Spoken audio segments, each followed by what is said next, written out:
안녕하세요. 교육학개론을 맡고 있는 지아쌤입니다. 오늘은 지난 4월 2일 토요일 날 여러분들께서 시험 보셨을 교육학개론 9까지 9급 교육학개론 문제를 가지고 기출문제 해설 강의를 하려고 찾아왔고요. 일단 강의를 시작하기 전에 전체적인 시험에 대한 얘기를 좀 해보자면, 물론 마지막에 제가 시험에 대한 기출문제 분석을 따로 달아놓긴 했었는데, 제가 느끼기에는 이번이 아무래도 선택에서 필수로 넘어가는 첫 해이다 보니까 여러분들께서 기본서를 꼼꼼히 공부를 하셨더라면 충분히 맞추셨을 문제, 그러니까 뭐 전반적인 내용이 나왔던 거지 막 구석이나 좀 어렵거나 좀 지역적인이라고 표현을 하긴 좀 그렇지만, 어쨌든 이게 좀 쉽게 보이지 않는 곳에서는 문제가 나오지 않았었다라는 느낌을 좀 받았고요. 그래서 저는 앞으로도 여러분들이 공부를 하실 때 그 기본서 내용을 중심으로 전체적인 내용들을 요약해서 어떤 내용들을 얘기하고 있는지를 기억하고 갖고 가시는 게 되게 중요하다는 생각을 해보면서, 오늘도 기출문제 강의는 지난 과년도 15년도 기출문제를 가지고 여러분들하고 해설 강의를 하려고 준비를 해봤거든요. 그러니까 이렇게 자꾸 준비를 하는 이유는 여러분들이 강의를 들으면서 그 듣는 순간에 중요 개념들을 저랑 같이 정리하기를 바라는 마음에서 준비를 한 거니까, 여러분들도 기출문제를 저랑 같이 풀어보시면서 중요한 내용들을 정리해 주셨으면 좋겠습니다. 그럼 지금부터 본격적으로 강의를 시작해 보도록 하겠습니다. 네, 1번 문제였고요. 교육 방법에서 나온 문제였는데, 보시면 학습자가 언제 어디서나 어떤 내용이건 어떤 단말기로도 학습이 가능한 지능화된 학습 형태라는 표현을 쓰고 있거든요. 그래서 언제 어디서나 어떤 내용이건 어떤 단말기로도 뭐 이런 식으로 해서 그 어떤 시간이나 장소에 구애받지 않는다는 측면이 되게 중요한 학습 형태라고 볼 수 있고요. 그래서 답은 유비쿼터스가 들어간 유러닝을 체크하시면 되는 문제였는데, 이 문제는 사실은 제가 찾아본 바로는 기출문제가 없었어요. 그런데 유비쿼터스랑 관련된 기출문제는 없었지만 이러닝과 앱러닝에 대한 문제들은 몇 번 나온 적이 있었거든요. 그래서 그 문제를 먼저 체크해 보면서 정리해 보도록 할게요. 그 2018년도 14번 문제였는데, 가장 관련이 깊은 학습 형태를 물어보면서 여기서는 중요한 개념이 이동하면서 가상 공간을 통하여 학습한다. 이 부분이 되게 중요한 부분이었고요. 그래서 답은 이동하면서 학습할 수 있어서 우리가 모바일 러닝이라고 얘기를 할 수 있거든요. 그리고 다음 문제를 보시면 좀 오래전 문제이긴 한데 2007년도 국가직 16번 문제였고요. 이거는 이 이러닝의 활용이 급속하게 확대되고 있는데, 이러닝의 개념 및 정의가 각자마다 다를 수 있지만 흔히 컴퓨터와 네트워크를 기반으로 이루어지는 학습 형태를 총칭한다. 이 문제를 통해서 여러분들이 이러닝이 컴퓨터와 네트워크를 기반으로 이루어지는 학습 형태라는 개념을 좀 가져가셨으면 좋겠고요. 그러면서 이 문제는 이러닝의 활용 동향에 대한 설명으로 가장 적합하지 않은 것은 이라고 해서, 이때 문제는 여기 보면 네, 이 부분이 되게 중요한 부분이고요. 잠깐만요. 이 평생교육법 전에 원래 문제에서는 고등교육법이라고 되어 있는 것 같아요. 그래서 이 부분이 틀렸고, 실제로는 평생교육법에 근거해서 원격대학에서 이러닝 시스템이 활용되고 있다라는 내용이었어서 이 문제를 통해서는 이러닝 개념을 정리할 수 있고요. 다시 아까 전에 이 문제에서는 모바일 러닝 개념을 여러분들이 좀 이해하고 계셨다면, 저희가 이번에 나왔던 그 국가직 문제 1번에서 나오는 유비쿼터스 러닝도 여러분들이 찾을 수 있지 않았을까라는 생각을 해보고요. 그리고 워낙 유비쿼터스라는 말이 사회 곳곳에서 이용되고 있기 때문에 뭐 어디에나 존재하는, 뭐 도처에 존재하는 이런 개념으로 갖고 가시면 유비쿼터스 러닝이라는 개념을 여러분들이 갖고 가실 수 있을 것 같습니다. 2번 문제고요. 2번 문제는 교육사회 분야에서도 평생교육 부분에서 문제가 나왔는데, 다음에 해당하는 교육의 사회적 기능을 물어보고 있습니다. 내용을 보시면 산업구조와 사회구조의 급격한 변화에 대응하는 인력 수급의 기능을 담당하고 사회 존속을 위해 필요한 다양한 기능에 적합한 학생을 교육해서 적재적소에 배치한다. 그래서 이게 그 교육의 선발의 기능을 얘기하는 건데 이거와 관련된 교육의 사회적 기능이 뭐냐는 질문이었거든요. 그래서 여기서 여러분 보시면 사회 충원의 기능이라고 쉽게 체크하셨을 수 있을 것 같고요. 이 문제는 사실 교육의 사회적 기능을 물어보는 문제들은 있었지만 사회충원의 기능을 직접적으로 물어보는 문제는 없었거든요. 그렇지만 여러분들이 이 안에서 선발해서 적재적소에 배치하는 교육의 기능을 사회충원의 기능으로 선택할 수 있었을 거라고 생각을 하고요. 기출문제를 좀 살펴보면 2012년도 국가직 문제였고요. 16번 문제였는데 이때는 귀속적 지위보다 업적적 지위를 현대사회가 더 중요시한다라고 하면서 업적적 지위의 획득에 필요한 개인의 전문적 지식이나 기술은 주로 학교 교육을 통하여 습득되기 때문에 현대사회에서 학교 교육은 개인이 자신의 사회적 지위를 향상시키는 데 필요한 조건이나 능력을 마련해주는 기능을 수행한다고 할 수 있다고 해서 이 사회적 기능을 물어보고 있었는데 이때 정답은 사회이동이었거든요. 그래서 이 문제에서도 보기에서도 사실 사회충원이라는 부분은 나와 있어서 이런 부분들을 기출문제를 다룰 때 여러분들이 같이 꼼꼼히 생각해 보셨으면 좋았을 부분이고요. 그리고 다음 문제를 보시면 2009년도 이제 지방직 문제였는데 학교 교육은 사회로부터 영향을 받기도 하지만 경우에 따라서는 학교 교육이 사회에 적극적으로 영향을 미친다는 점에서 그 능동성을 찾아볼 수 있다. 그러면 이거와 관련된 교육의 사회적 기능은 여기서 정답은 사회혁신 기능이었거든요. 그래서 이런 식의 어떤 교육의 사회적 기능을 물어보는 문제들이 출제됐었고요. 이번 문제에서는 이제 전년도와 다르게 그 사회 충원 기능을 물어보고 있었다라는 것을 이제 기억하시면 되겠습니다. 3번 문제고요. 3번은 능력주의 평등화론에 대한 설명으로 옳지 않은 것은 이라고 물어봤는데 사실 저는 이 문제를 가지고 조금 고민을 했어요. 왜냐하면 여기에도 제가 표현을 했는데 학교가 사회평등을 위한 장치라는 생각에는 두 가지 다른 측면이 포함되어 있거든요. 예를 들어 하나는 교육을 통해서 불평등 구조를 해소 또는 축소시킬 수 있다라는 관점이고요. 두 번째는 사회적 지위를 능력 위주로 결정한다. 이런 두 가지 관점이어서 사실은 평등주의와 능력주의가 이렇게 문제 속에서 같이 포함되는 게 이게 자연스러운 건가? 라는 생각을 좀 해봤는데 여러분들이 이 문제를 푸실 때는 일단 능력주의 평등화론을 능력에 기반해서 능력에 따라서 평등을 실현하는 어떤 그런 개념으로 보신다면 우리가 교육사회학에서 많이 다뤘던 갈등론적 관점이 아니라 기능론적 관점이잖아요. 그래서 1번부터 4번까지 보기를 보시고 기능론적 관점과 갈등론적 관점으로 좀 나눠서 생각을 해보신다면 답은 쉽게 찾을 수 있으셨을 문제라고 생각을 합니다. 1번 보시면 지능과 노력의 합을 능력으로 보았고 현대 서구 교육 평등관의 바탕이 되었으며 4번 학교 교육을 대표적인 능력주의 실현 장치로 본 건 기능론적 관점인 거잖아요. 그런데 여기 사회구조적 불평등이라는 얘기가 나오는 건 갈등론적 관점이기 때문에 이 문제에서 보기만 보더라도 여러분들이 3번 보기를 찾으실 수는 있었을 것 같은데 근데 제가 약간 고민했던 부분은 능력주의, 평등주의 이거를 이렇게 한 문맥에 집어넣는 부분이 자연스럽지 않다는 느낌을 받았던 건데 이 부분을 능력주의에 기반해서 사회평등을 실현하겠다라고 하는 기능론자들의 주장이라고 생각을 하신다면 뭐 괜찮을 것 같다는 생각도 해봅니다. 그래서 얘는 이제 그렇게 나왔던 문제였고요.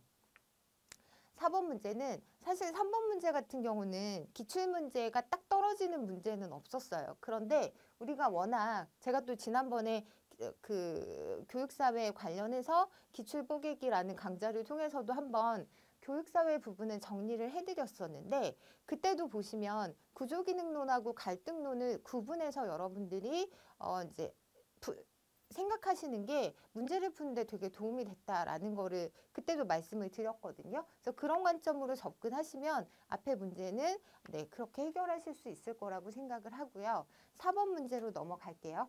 4번은 교육 방법에서 나온 문제였고 협동학습에 대해서 물어보고 있습니다. 이 문제는 기출문제가 있었어요. 그래서 제가 기출문제를 먼저 볼 건데 기출문제를 보면 2013년도 국가직 15번 문제였고요. 수업 모형의 하나인 협동학습에 대한 설명으로 옳지 않은 것은 이라고 물어보고 있는데 1번은 모든 구성원이 함께 참여해서 성취할 수 있는 명확한 공동의 목표가 있어야 효과적이다. 이건 협동학습의 특징이거든요. 두 번째는 효과적인 협동학습이 되기 위해서는 기본적으로 동질 집단이 아니라 이질 집단으로 구성이 되어 있어야 합니다. 그래서 그때 답이 2번이었고요. 3번은 자신의 역할을 완수하지 않으면 구성원이 불이익을 받게 된다. 그래서 개별적인 책무성이 있는 특징을 갖고 있고요. 4번 협동학습이 잘 이루어지기 위해서는 신뢰의 바탕을 둔 구성원 간의 상호 의존적 관계가 필요하다. 이게 이제 가장 대표적인 협동학습의 특징이어서 이걸 가지고 여러분들이 이번 문제를 접근하셨다면 쉽게 풀 수 있었을 문제였다고 생각을 하고요. 여기서도 옳지 않은 것을 물어보고 있는데 동질적인 집단 구성이 아니기 때문에 정답은 2번이었던 문제였고요. 협동학습은 학생의 능력 면에서 상중하와 같이 협동학습의 구성원은 당연히 이질적인 집단으로 구성되어 있어야 한다는 거 여러분들 꼭 기억해 주시기 바랍니다. 여기 2008년도 문제는 이제 같이 풀어보는 문제로 제가 이제 포함을 시켰는데 이때도 협동학습의 특징과 관련이 없는 것은 이라고 물어보고 있고요. 긍정적 상호 의존성, 구성원들의 이질성, 교사의 관찰과 개입, 공유하는 지도력 이런 것들은 포함이 되지만 개별 책무성이 없는 게 아니라 있는 거죠. 그래서 이 부분 다시 한번 정리를 해보겠습니다. 네, 5번 문제였고요. 5번 문제는 교육 심리 측정 및 평가 부분에서 나온 문제였고요. 평가 도구의 신뢰도 및 타당도에 대한 설명으로 옳지 않은 것은 이라고 해서 사실 신뢰도 타당도 문제는 되게 많이 나오고 있는 부분이어서 여러분들이 꼭 기억해야 되는 부분이거든요. 그래서 이걸 가지고 좀 정리를 해볼 건데 1번 보시면 신뢰도는 얼마나 정확하게 오차 없이 측정하는가와 관련되는 게 맞고요. 평가 도구는 그 신뢰도는 얼마나 오차 없이 정확하게 그리고 타당도는 그 평가의 한 목적성이라고 해서 그거를 평가해 내는데 얼마나 적합한 도구를 쓰고 있느냐 뭐 이런 문제거든요. 그리고 이번 문제는 이제 그러다 보니까 신뢰도와 타당도를 가지고 서로 비교하는 문제들 그런 표현들이 되게 많이 나오는데 지난번에 제가 기출문제 때도 설명을 드렸지만 일단은 신뢰도가 범위가 넓은 개념이고요. 그 안에 타당도가 들어가 있다고 보시면 돼서 평가 도구가 높은 타당도를 갖기 위해서는 당연히 평가 도구의 신뢰도가 높아야 한다. 얘는 맞는 문제요. 맞는 문항이고요. 세 번째 공인 타당도는 새로운 평가 도구의 타당도를 기존의 타당성을 인정받고 있는 도구와의 유사성 혹은 연관성에 의해서 검증하는 거. 이것도 맞는 내용입니다. 정답은 이때 4번이었는데요. 아이고 잠깐만요. 네, 4번이었는데 동형 검사 신뢰도가 동일한 피험자 집단에게 동일한 평가 도구를 일정 간격을 두고 반복 실시한 결과로 파악하는 게 아니라 이게 동일한 거는요. 동일한 평가 도구면 재검사 신뢰도, 잘 안 써지네요. 재검사 신뢰도라고 하고 동형 검사 신뢰도는 거의 비슷한 종류의 그 두 종류의 평가지를 가지고 진행을 하는 거거든요. 이 부분은 뒤에 기출문제에서 나와 있으니까 다시 한번 설명을 드리도록 하겠습니다. 기출문제 2019년 지방직 10번 문제였고요. 검사 도구의 신뢰도를 높이기 위한 방법에 해당하지 않는 것은 이라는 문제였는데 1번 보시면 새로 실시한 검사와 이미 공인된 검사 사이의 유사도를 추정한다. 앞에 보기 3번에 나와 있던 내용이었는데 이거에 대해서는 우리가 공인타당도라는 명칭을 붙이고 있거든요.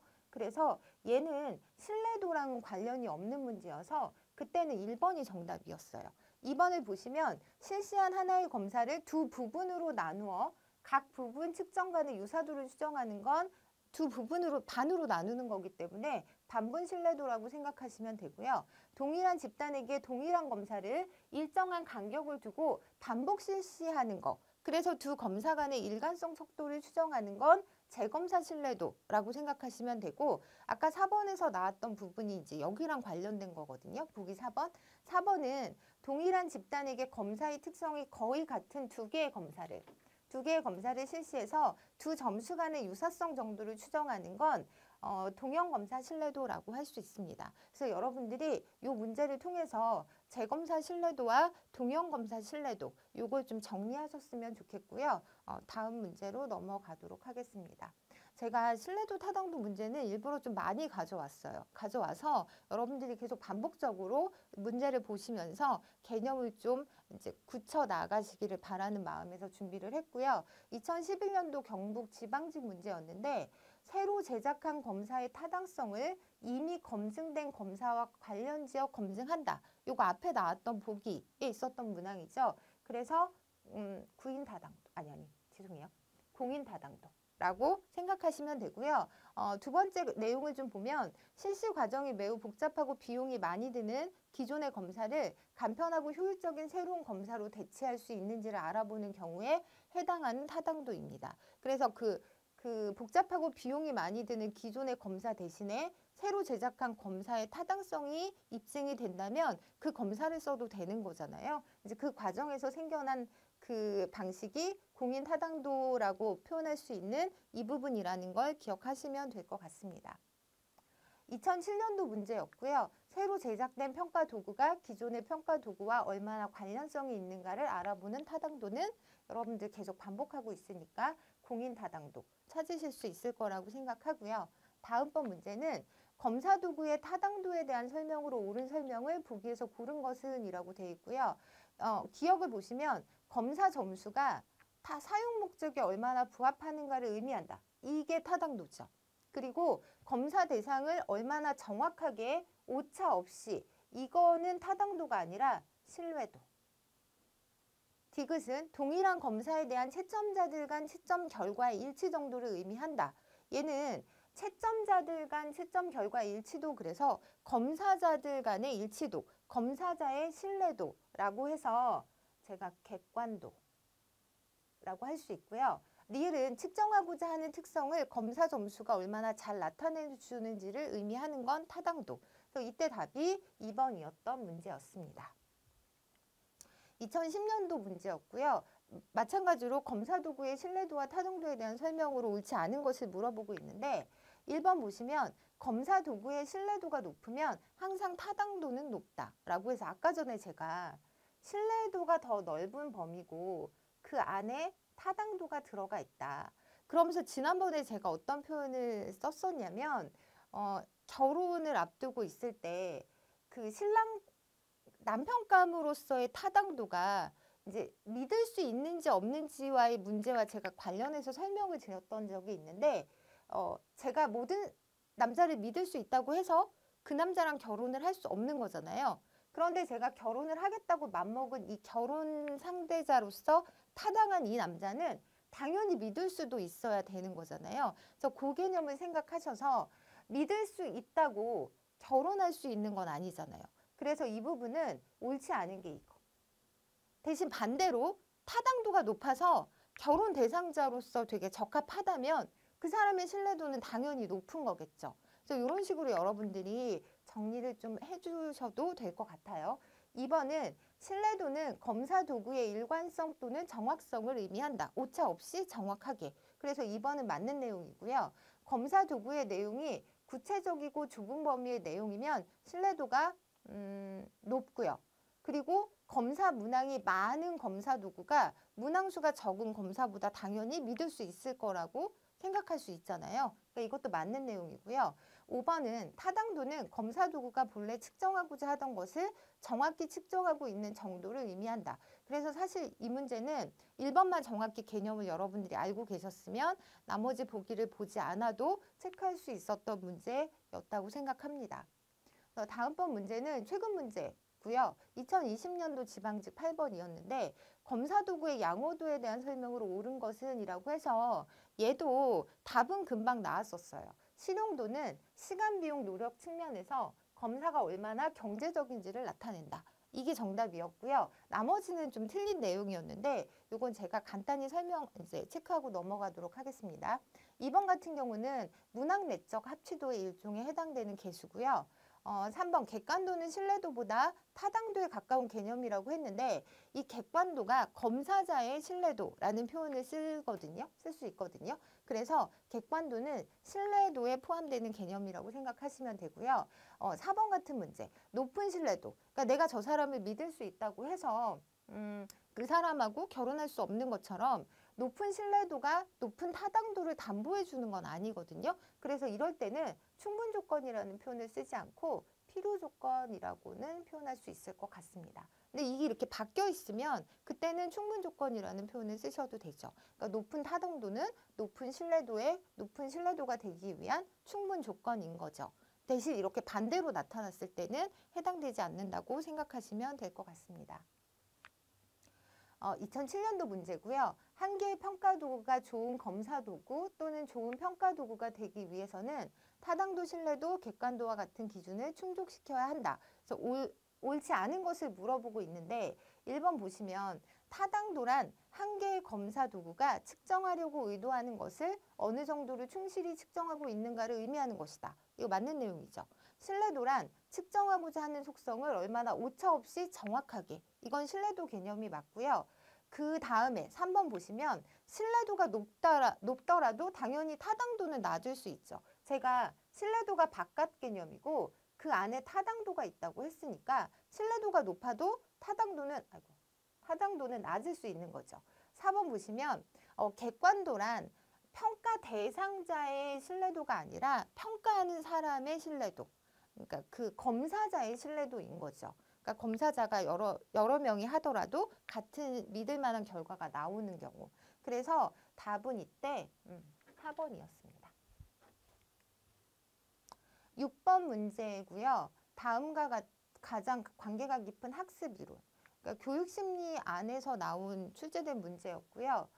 내용을 보시면 영수는 국어 성적이 좋지 않아서 시험 성적이 나올 때마다 여러 번 국어 선생님으로부터 꾸중을 들었고 꾸중을 들을 때마다 기분이 상해서 얼굴이 붉어졌는데 어느 날 이제 우연히 국어 선생님을 복도에서 마주쳤는데 잘못한 일이 없음에도 불구하고 자신도 모르게 얼굴이 붉어졌다라고 표현을 하고 있습니다. 그래서 이거와 관계 깊은 학습 이론을 물어보고 있는데요. 사실 여기서 여러분들이 고민을 이 두 가지 중에는 하셨을 것 같아요. 이걸 고전적 조건 형성 이론이라고 볼 건지 조작적 조건 형성 이론이라고 볼 건지를 생각하셔야 되는데 일단 보시면 고전적 조건 형성 이론은 파블로프의 실험에 나와 있는 대로 그러니까 먹이를 주면서 종소리를 들려줘서 이제 먹이를 주지 않아도 종소리를 듣게 되면 침이 분비되는 상황인 거잖아요. 그래서 자극에 유발된 반응적인 행동, 그러니까 그 반응적으로 나타나는 행동이라고 보시면 되고요. 조작적 조건 형성 이론은 여기에는 강화라는 개념이 들어가요. 그래서 그 지렛대 실험에 보시면 스키너의 지렛대 실험에 보시면 지렛대를 눌러서 음식이라는 강화물이 나오게 돼서 그 다음부터는 쥐가 의도적으로 계속 누르게 되는 학습이 일어나는 과정인 거잖아요. 그래서 자발적으로 행하는 조작적 행동이 포인트라고 생각하시면 됩니다. 근데 여기서는 자신도 모르게 이제 반응적으로 얼굴이 붉어진 거잖아요. 그래서 답은 고전적 조건 형성 이론에 체크를 하시면 되겠습니다. 7번 문제는 다음에 해당하는 프로이드의 성격 구조 요소를 물어보고 있는데 사실 이 문제는 기출문제는 없었어요.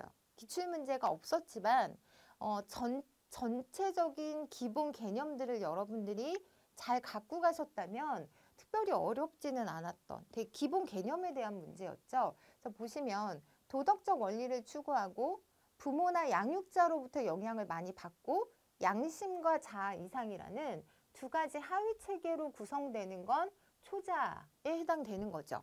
그리고 다른 내용을 좀 보시면 원초와는 원래 인간이 가지고 있는 본능적인 부분, 생물적인 충동, 쾌락의 원리에 지배되는 부분을 원초와라고 얘기를 하고요. 자아는 고차원적인 정신활동을 행하고 원초아와 초자아 사이에서 현실적으로 객체를 적절히 유지시키는 기능을 하는 부분인 거죠. 그래서 이 부분은 기출화됐던 적은 없지만 그래도 여러분들이 교육심리 부분을 공부하는 데 있어서 되게 기본적으로 챙겼을 개념이었을 것 같아서 그렇게 어렵지는 않으셨을 거라고 생각을 해봅니다. 8번 문제는 그 반두라의 관찰학습 단계에 대한 문제인데 이 문제는 기출문제가 좀 몇 번 있었고요. 여기서 물어보는 건 그 단계 중에서 모델의 행동을 언어적, 시각적으로 부호화시키는 단계가 뭔지를 물어보는 문제였고요. 정답은 파지였거든요. 근데 이 문제, 기출문제를 좀 보시면 전에는 2019년도에는 사회인지 이론에서 주장하는 관찰학습의 단계를 순서대로 바르게 나열한 것은 이라고 해서 처음에 주의집중 단계가 있고요. 그 다음에 아까 전에 말했던 그 기억하면서 부호화시키는 단계, 그리고 마음속으로나 행동으로 재생해보는 단계, 그리고 이제 실제 행동으로 옮기는 그 동기화 단계로 나눠볼 수 있어요. 그래서 얘를 좀 제가 정리를 해봤는데 관찰학습을 인지사회적 이론가인 반두라 이론으로 어떤 모델 행동을 보는 것만으로도 학습이 이루어지는 것을 의미하고요. 단계는 저렇게 주의집중, 파지, 운동재생, 동기화라는 단계가 있고요. 그 안에서 이제 중요한 부분은 일단 주의집중은 당연히 이제 내가 모델에 주의집중을 해야 하는 단계를 얘기하고요.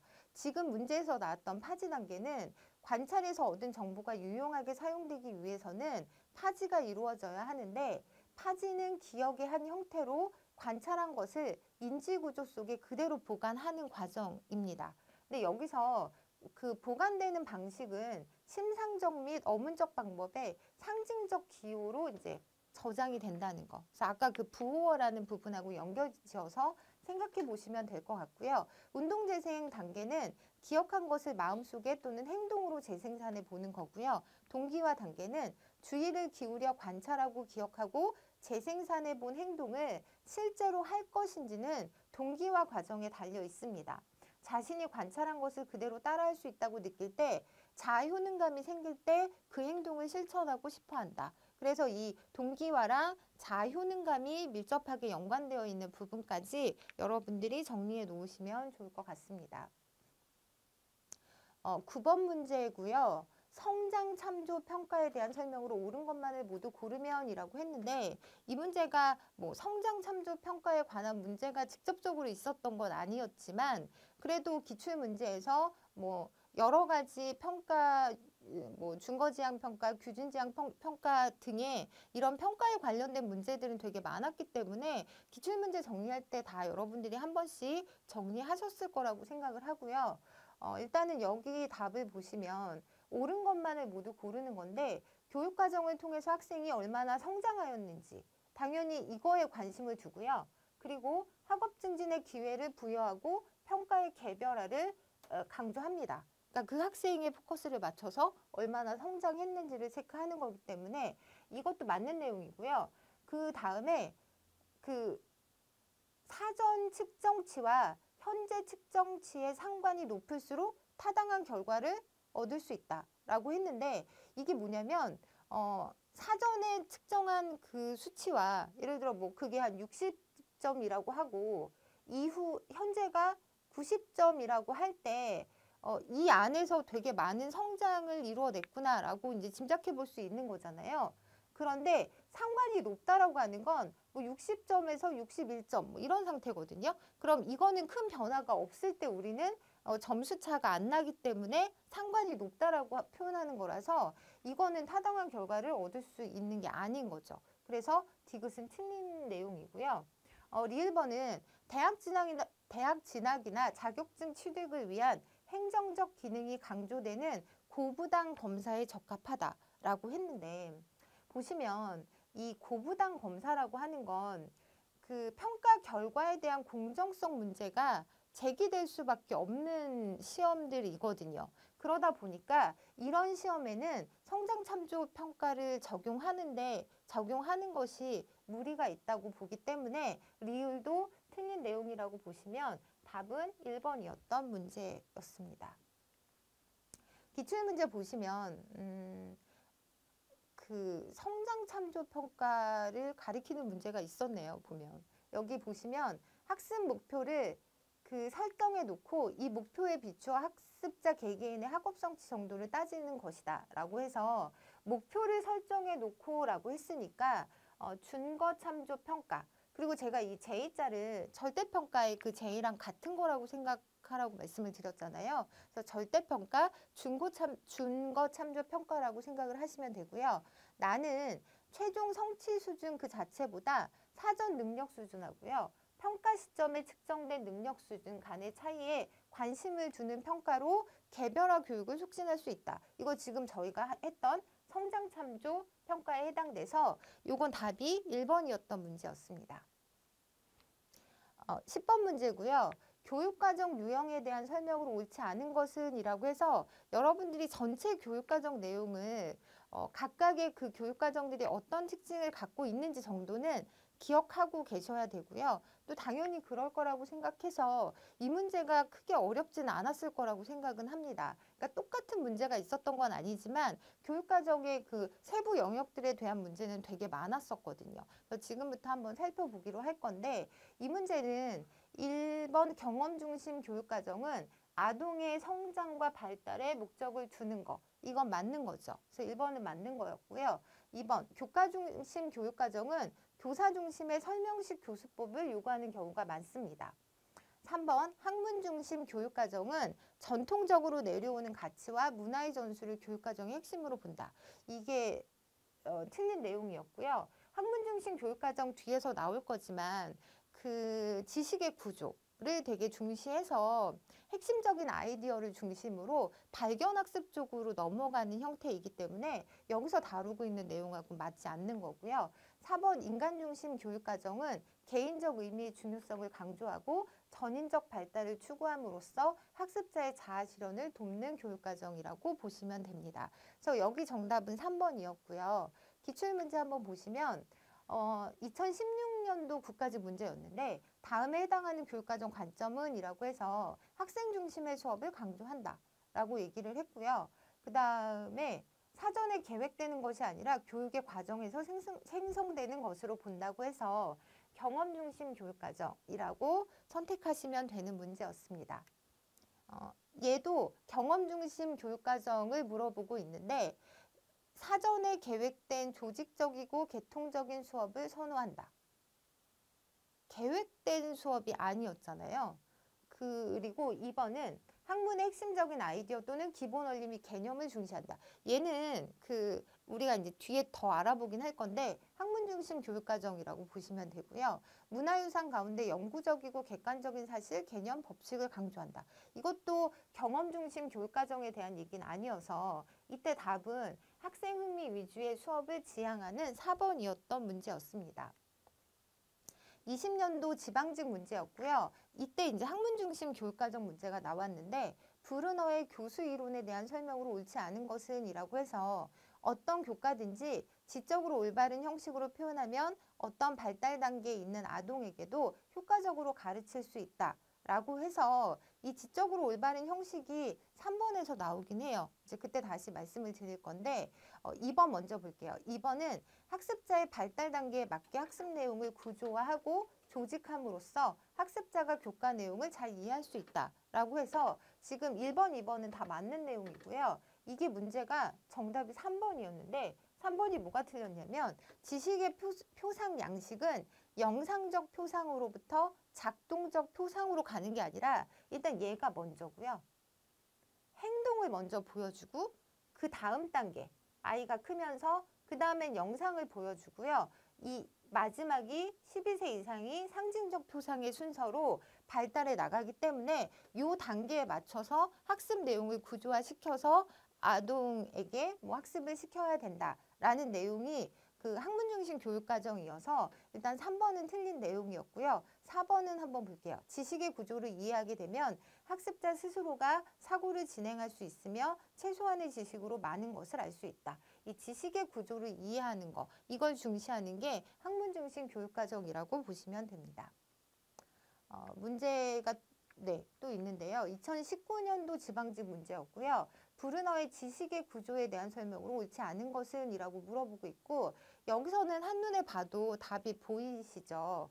브루너의 지식의 구조는 학문 중심 교육과정이기 때문에 경험 중심 교육과정의 핵심적인 원리이다. 이게 일단 정답이었고요. 나머지 세 가지는 여러분들이 같이 기억하시면 좋을 것 같습니다. 2번 보시면 특정 학문에서의 학문 현상을 이해하기 위한 개념적 수단이고요. 학문의 내재해 있는 기본적인 아이디어나 개념을 구조화한 것. 이게 이제 학문 중심 교육과정의 특징이고요. 배운 내용을 사태에 적용하기 쉽고 위계적인 지식 사이의 간격을 좁힐 수 있게 해준다. 그래서 1번 빼고 나머지 부분은 학문 중심 교육과정에 대한 내용이라고 보시면 됩니다. 네, 16년도 국가직 문제. 브루너의 교수 이론에 근거한 수업으로 보기 어려운 것은? 이라고 해서 내재적 보상보다 외재적 보상을 강조한다고 했는데 그 발견학습이라는 표현을 쓰거든요. 그래서 학생들이 무언가를 발견해 나가면서 스스로 이제 내재적인 보상을 얻는 그런 내용들을 말하고 있기 때문에 일단 여기 답은 1번이었고요. 나머지는 브루너의 교수 이론에 근거한 내용이기 때문에 여러분들이 보시면 좋을 것 같아요. 2번, 각각의 교과목이 가지고 있는 나름의 지식의 구조를 학생에게 탐색하도록 하고요. 기본적 원리나 개념의 이해를 통해 전이의 가능성을 최대로 한다. 그래서 여기 전이라는 표현도 학문 중심 교육과정에서 많이 쓰이고 있는 개념이니까 기억하시면 좋고요. 아동의 사고방식과 지적 수준을 고려해서 교과의 내용을 가르친다. 아까 전에 그 단계별로 나눴던 부분 있잖아요. 그래서 그 부분까지 학문 중심 교육과정의 특징이다라고 생각하시면 될 것 같습니다. 다음번 문제도 그 학문 중심 교육과정에 대한 내용이거든요. 보시면 그 브루너에 의해 제시되고 수업의 과정은 문제인식, 가설 설정, 가설 검증, 적용의 순으로 진행이 되고요. 교사는 지시를 최소한으로 줄이고 학생 스스로 자발적인 학습을 통해서 학습 목표를 달성하도록 하는 거. 여러분들 찾으실 수 있죠. 3번 발견학습이라고 체크하시면 되고요. 네, 다음번 문제는 교육과정 유형을 바르게 짝지은 것은? 이라고 해서 두 개가 어떤 교육과정에 해당하는지를 묻는 문제가 전에 있었거든요. 그래서 여러분들이 좀 찾아보시면 좋을 것 같은데 가는 인류가 축적한 문화유산을 체계화한 지식을 중심으로 교육과정을 설계한다. 그러면 가에 해당하는 부분은 교과 중심 교육과정을 얘기하고 있는 거겠죠. 그리고 앞에 우리 그 이번 문제에도 나왔던 지문이긴 한데 교육의 주된 목적을 지식의 전수에 두고 있으며 교사 중심의 강의식 수업을 중시하는 거. 얘는 교과 중심 교육과정이라고 생각하시고요. 나는 지식의 구조를 중심으로 학생의 탐구 활동을 통한 발견학습과 지식의 전이를 강조하는 거. 여러분들 뭔지 아시겠죠? 그래서 학문 중심 교육과정. 이렇게 있었던 기출문제들이고요. 2011년도에는 학문 중심 교육과정의 기본 관점에 대한 설명으로 옳은 것은? 이라고 물어봤었거든요. 그러니까 이것도 여러분들이 좀 찾아보시면 교과 내용을 미리 선정하거나 조직하지 않고 학습의 장에서 결정한다. 교과의 목적은 사회의 재구조화를 위한 비판적 시민을 양성하는 데 있다.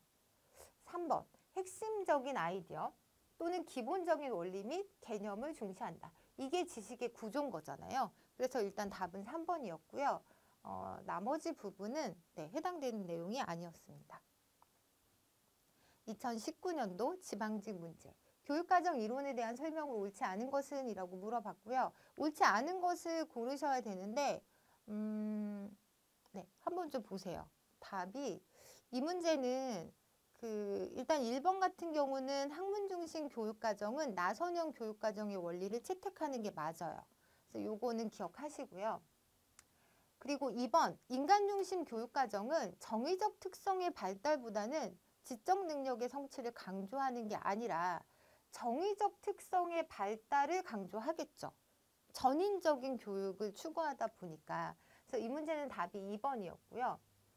경험 중심 교육과정은 학습자의 삶과 관련이 있는 다양한 경험을 주된 교육 내용으로 삼는다. 이거 맞는 내용이고요. 4번 교과 중심 교육과정은 문화유산의 전달을 목적으로 하는 내용을 논리적으로 체계화해서 교과로 분리한다. 보시면 문제 안에서 보기 내용들이 계속 반복되는 그 표현들이 있잖아요. 그래서 그 부분을 여러분들이 키워드로 좀 정리를 해주시는 것도 되게 도움이 될 거라는 생각을 해봅니다. 2008년도 국가직 문제였고요. 옳은 것을 모두 묶으면이라고 돼 있는데 일단 지금까지 우리가 이제 교육과정 관련해서 많이 했잖아요. 그럼 여러분들이 좀 찾아보셔도 될 것 같은데 학문 중심 교육과정은 지식의 구조를 교육과정 핵심 개념으로 봤고요. 니은 같은 경우는 잠재적 교육과정은 학교가 교육 목표를 달성하는 과정에서 발생하는 모든 경험이라고 했는데 사실 모든 경험이 아니라 의도하지 않은 채로 이루어지는 경험인 거잖아요. 그래서 이 니은은 해당되는 내용이 아니고요. 디귿은 나선형 교육과정은 학문의 공통된 내용을 수준을 달리해서 반복적으로 학습하는 것과 관련이 있다. 이건 맞는 내용이에요. 그리고 경험 중심 교육과정은 교과 중심 교육과정을 비판하는 가운데서 나온 게 맞고요. 학습 경험을 조직하기 위해 계속성, 계열성, 통합성의 원리를 고려해야 한다. 그래서 이때 답은 2번이었던 문제였습니다. 네, 이렇게 해서 제가 그 1번부터 10번까지에 대한 말씀을 좀 드렸는데 여기서 우리가 느낄 수 있는 건 그 기출로 나오지 않은 문제들조차도 전에 기출 문제를 여러분들이 되게 열심히 꼼꼼히 잘 체크를 하셨더라면 쉽게 풀 수 있었을 거라는 생각을 다시 한번 해보면서 잠시 쉬었다가 11번 문제로 넘어가도록 하겠습니다.